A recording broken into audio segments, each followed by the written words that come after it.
Cuba Información.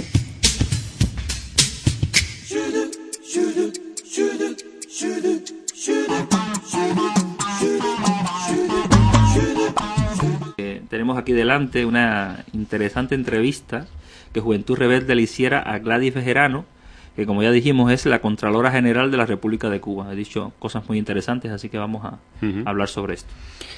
Bueno, para la revolución la corrupción es un problema de vida o muerte. O la corrupción, o mejor dicho, la lucha contra la corrupción.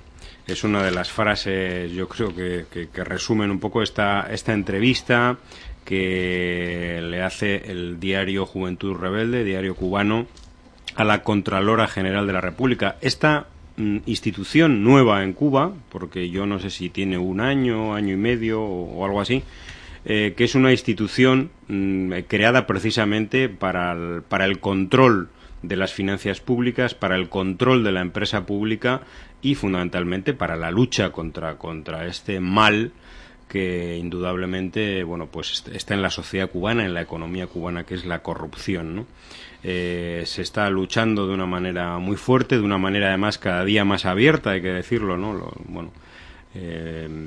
Dentro de la militancia revolucionaria se está, algunos medios nos hablaban hace poco de que está habiendo determinadas asambleas, reuniones para tratar este asunto de la corrupción y sobre todo para ver los testimonios, algunos vídeos de personas, incluso de alto nivel en la estructura gubernamental de Cuba, que han caído en este asunto de la corrupción, que por supuesto han caído con graves penas, que están en la cárcel.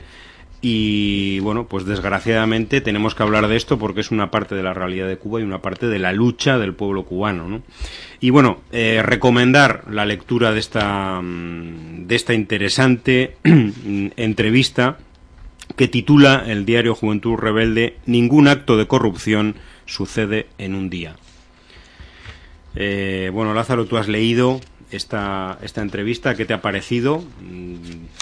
Preocupante, pero a la vez es parte de la lucha, ¿no? La entrevista excelente y sobre todo quién mejor para abordar un tema tan de máxima atención del gobierno revolucionario y del pueblo como es el tema de la corrupción. Pues Gladys Bejarano, la Contralora General de la República de Cuba, pues habló y abordó ampliamente un aspecto que es la piedra angular, diría yo, de todo el proceso de cambio y transformaciones que tienen lugar en la sociedad cubana. Y yo digo que puso los puntos sobre las IE, como se dice, ¿no? Habló de temas muy importantes, sobre todo hay que decir, nosotros decimos, que la revolución cubana tuvo un periodo muy duro, muy difícil, que hemos comentado muchas veces, que es el llamado periodo especial, originado por la desaparición del campo socialista, el derrumbe de la Unión Soviética. Se introdujeron rápidamente, diría yo, vicios en la sociedad cubana, en el funcionamiento incluso de algunas instituciones, incluso a nivel de pueblo, vicios que no estaban o no se veían en el pueblo cubano y en todo el periodo revolucionario anterior a los años, estamos hablando de 1989, 1990 en adelante. Una serie de vicios y elementos de corrupción evidente que ahora hay que corregir y hay que atacar y hay que reducir a la mínima y hay que, como expresó el compañero Raúl, hay que ser implacable. La revolución tiene que ser implacable dentro del marco de la ley con todos los actos y hechos de corrupción que no cabe duda que es un obstáculo para el desarrollo y avance de este proceso de transformación y de cambio que busca sencillamente reafirmar el camino escogido, revolucionario, y hacer avanzar el socialismo, o sea, con otras concepciones. Y desde luego que en esto lo que es necesario el cambio de la mentalidad. El cambio de la mentalidad a todos los niveles y particularmente los que tienen responsabilidad de dirección. Los cuadros tienen un papel esencial, fundamental en todo ello y el pueblo en general, ¿no? Ella habla de que hay dos aspectos o dos elementos esenciales, ¿no?, que coinciden en este asunto, y uno es la falta de control, el incumplimiento de lo que está dispuesto, las indisciplinas, violaciones, irresponsabilidad, y el otro es la pérdida de valores. O sea, cuando un dirigente, un cuadro, incluso una persona, un trabajador, pierde valores, cuando no tiene un comportamiento ético y cuando no está mirando por el bien común, solamente por el bien personal individual, pues lógicamente aparecen los casos de corrupción. Y también hay que apelar a la vergüenza, ¿no? Cuando se pierde la vergüenza, pues esto origina hechos de corrupción. Bueno, hay algunas reflexiones de esta funcionaria cubana que a mí me han parecido realmente brillantes, ¿no? Ella, además, se le ve que con un sentido permiso, humano, ¿no? José, permiso. Sí. Hay que decir que Gladys Bejarano es vicepresidenta del Consejo de Estado. Sí. Aparte de la Contralora General de la República. Dice, por ejemplo, el que acepte una comisión, estamos hablando de un dinero, o sea, un funcionario que acepta un dinero por parte, por ejemplo, de un empresario extranjero, le está poniendo precio a su persona.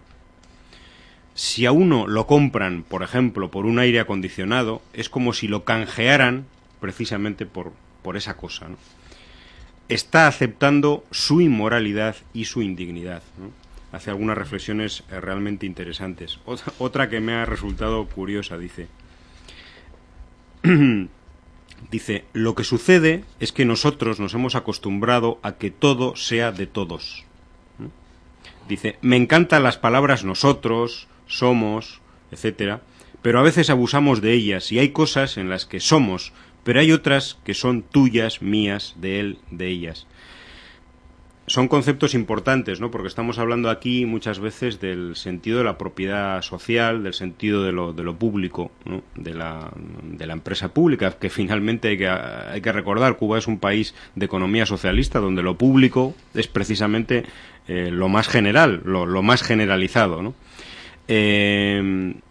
Habla del sentido de pertenencia, de cómo recuperar el sentido de pertenencia de los trabajadores, y también menciona la necesidad de recuperar y potenciar la participación de los trabajadores. Sin la participación de los trabajadores en los balances de cuentas, en toda la política interna económica de la empresa, es muy difícil hacer frente a la corrupción, que finalmente la corrupción es un mal que está abajo, que está en medio, que está arriba. Es un mal que además es muy difícil de destruir cuando ya se ha colado por las rendijas de la propia empresa pública, ¿no? Sí, ella dice, por ejemplo, que cuando un jefe, un director de empresa, un responsable de recursos del Estado, los recursos económicos, recursos materiales, que no solo es cuidarlo y hacerlo, darle la mayor y más eficiente utilización, sino también que hay que enseñar, que hay que educar, proteger a los que se les subordinen. El ejemplo personal de ese jefe o de ese cuadro político es importante, o sea, que es educar, enseñar. Hay que tener que todo esto es nuevo, todo esto es nuevo dentro del funcionamiento de la economía cubana. Todo esto, incluso de muy pocos años. La gente tiene que, yo diría, lo más rápido posible, tomar conciencia del momento que está viviendo el país, del momento que está viviendo la revolución, y cambiar esa mentalidad. Es verdad que durante no pocos años estos vicios fueron cogiendo fuerza y ya se vio como algo normal. Hay cosas que son anómalas completamente. Pero que se convirtieron en normales. En normales, exacto. Y entonces ella habla, por ejemplo, del control, pero el control no es para... habla, por ejemplo, que no se puede poner un policía detrás de cada cosa, de cada persona, de cada trabajador. Eso es imposible. Ella dice que el control no es solamente para enfrentar el delito, la corrupción. el control es para trabajar mejor y para lograr mayor eficiencia. Y dice, un buen sistema de control permitiría identificar la fuente, o sea, la fuente de corrupción, el origen, analizar cada cosa, volver sobre tu propio trabajo para hacer bien lo que antes salió mal, para perfeccionar lo que estuvo bien. O sea, ella ha puesto una serie de ejemplos de lo importante que es el control, sobre todo para saber qué se va a hacer, qué tenemos, qué se va a hacer, hacia dónde hay que dirigir los recursos, cómo gestionarlo, cómo administrarlo de la forma más eficiente y que no haya desvío, que no haya desviación. El control, la disciplina, la fiscalización, el hablar incluso en un centro, pone varios ejemplos, pero bueno, hacer cuando llega una comisión la auditoría, pues claro, una empresa que tiene bandera porque ha salido destacada, vanguardia en el sistema de emulación entre empresas, pues dice, concho, pero si yo tengo tal bandera que me gané el semestre pasado, por ejemplo, y ahora ¿por qué me van a controlar? ¿Por qué van a auditar? Entonces, claro, los trabajadores se van a enfrentar porque el perder si viene la auditoría y pierden la condición de vanguardia, pues eso a nivel del colectivo de trabajadores pues perjudica a los ingresos porque hay estímulo por esa razón, por ser mejor centro, etcétera, pero resulta ser que hay problemas y hay problemas, y cuando empiezan a revisar los papeles hay un problema y el mismo responsable, el mismo trabajador, pues no le gusta que vengan a controlarlo si ya tiene ganado una condición. Pues no, ella plantea de que hay que ir área por área, explicarle a los trabajadores qué es lo que se va a hacer, de qué recursos se dispone, cómo emplearlo, cómo gestionarlo mejor. Explicar es una labor incluso yo digo pedagógica, todo esto, y que la gente vaya tomando conciencia. Ahora, dice ella también que hay personas que se le ha explicado muchas veces estas cuestiones y no pasan del primer grado, algunos no salen ni de preescolar. Yo, para culminar esta mesa, diría, bueno, aquí un párrafo de la entrevista muy interesante.